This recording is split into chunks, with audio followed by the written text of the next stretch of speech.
John Percy in the Sunday Telegraph had a piece which Paul Pogba calls for change as United defeat turns up heat on Solskjaer. Now, just to get that right, he did not mention the Manchester United manager by name.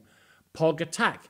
Dan King in The Sun. Star puts heat on Ole after dismal KO. You see what I mean? People will interpret it the way they want to.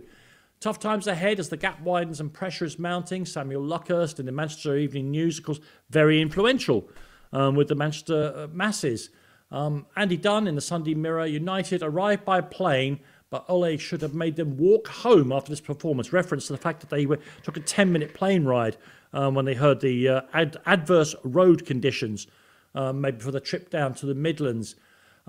Just an abject surrender by a rabble. This was an interesting piece by some newcomer called Oliver Holt in the Mail on Sunday, who went on to say, no leaders, no fight, Solskjaer exposed, and the future looks bleak.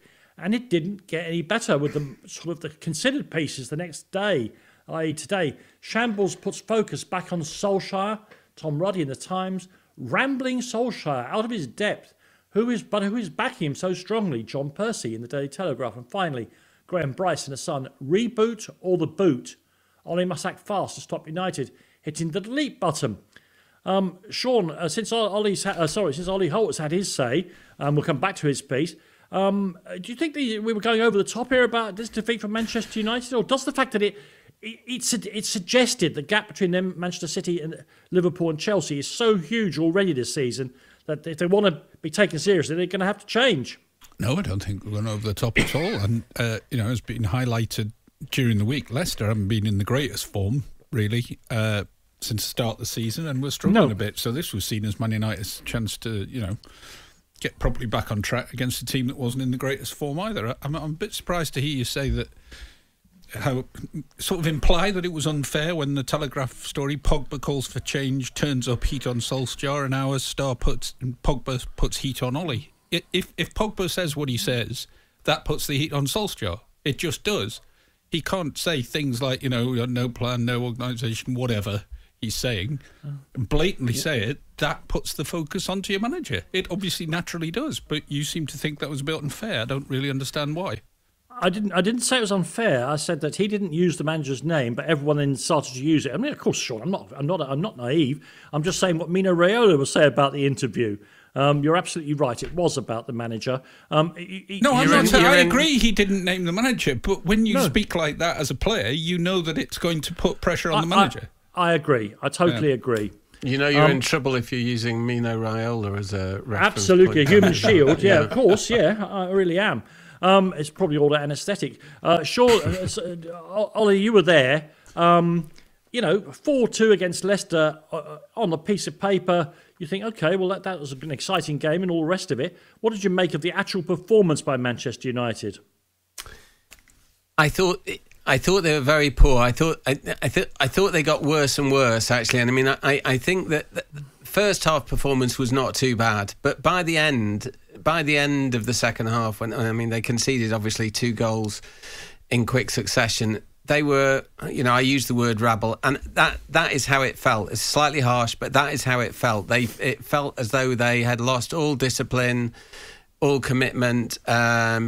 It's very easy. I think in the past it's been very easy to scapegoat Paul Pogba.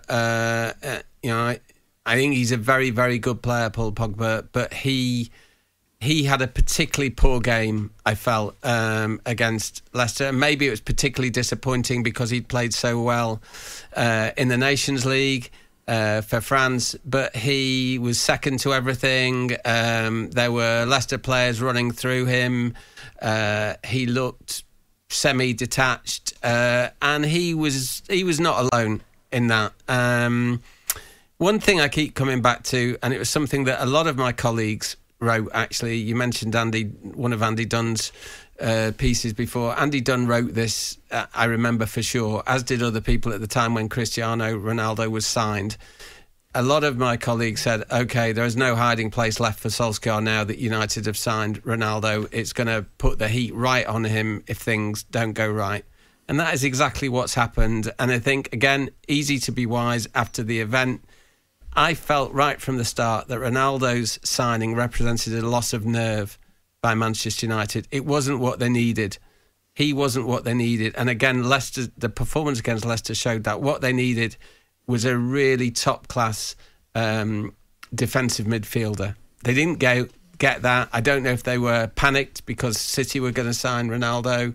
It was the kind of crowd-pleasing thing that maybe takes the heat off the owners for a bit, takes the heat off Ed Woodward. Ed Woodward maybe thought it was a vanity signing, his farewell gift to the fans. Anyway, it hasn't worked. And it's not necessarily Ronaldo's fault, but again, a lot of people have highlighted, for instance, the way that United don't press like other teams press. Leicester found it incredibly easy to get through United's press because it was a very, very half-hearted press. And Ronaldo was anonymous. Again, I'm not saying it's his fault. I just think it was an odd signing, and I think that it has put the heat on Solskjaer because nobody will blame Ronaldo. And that game, to me, being there, felt like the beginning of the end for Solskjaer. Last night on Trans-Europe Express, I was speaking to the wonderful Dutch journalist Marcel van der Kraan, ostensibly talking to him about the way Donny van der Beek can't get a minute's football at Manchester United, Shaun. And, Marcel, bless him, couldn't go through... He put the Van der Beek thing to bed very quickly and just went straight into, well, what good would it do for Donny to be in that team? Because their midfield is ignored while they get the balls forward to a load of forwards who have no plan, except a moment of individual brilliance is going to decide the game. My argument, if I might be so bold, and I don't have the necessary UEFA badges, Shaun, is that Manchester United are not as clunky as they were under Mourinho, but in the 3 years they've had Ole Gunnar Solskjaer, have they really improved? They spent a lot of money, but have they really improved? I don't think they have.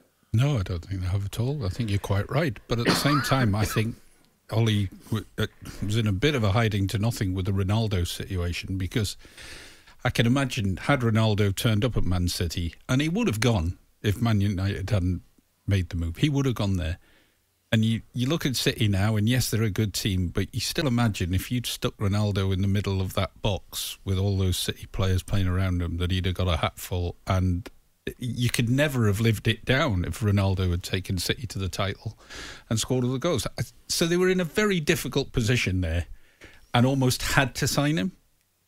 I don't agree. I agree with you that they're in a difficult position, but a stronger club with their eye on the prize would have resisted that. I wonder what you'd be saying if you sat there now. Ronaldo, say, got 8 goals for Man City and they were storming along. What would you have said then? Because it would be possible. It is possible that could have happened. Yes, it is. And I think you're right. He would have scored a hatful for City because City has... But City has so... Yeah. But look at what's happened. It hasn't done them any favours, has it? And it's going to get their manager the sack. And going back to what... I think... Their team is better now than it was under Mourinho, and I think that Solskjaer has rebuilt it, but it does feel a little bit as though he's reached a ceiling now. How is the team better, though? What is it that they do better that they didn't do under Mourinho, who you absolutely hate, by the way? So let's be honest. No, I don't hate Mourinho. I just think that Mourinho is yesterday's man. I think that Solskjaer, it's easy now.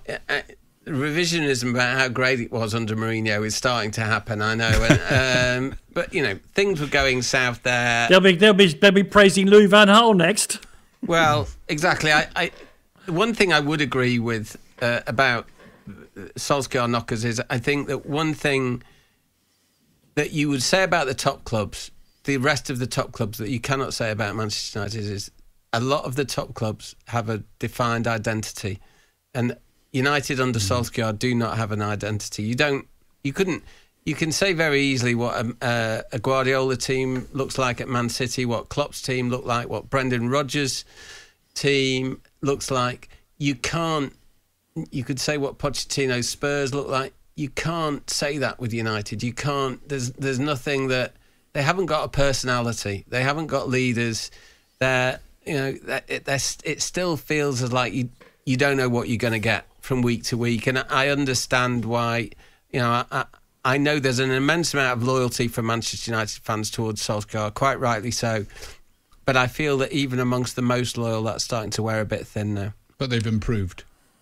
They have improved, yeah. Even though they had improved. Even though they were second under they Mourinho. they had improved until they lost their nerve and did the crowd-pleasing thing by buying Ronaldo. They bought if they had bought a top-class central defensive midfielder, if they bought Declan Rice, I think they might be top of the table now.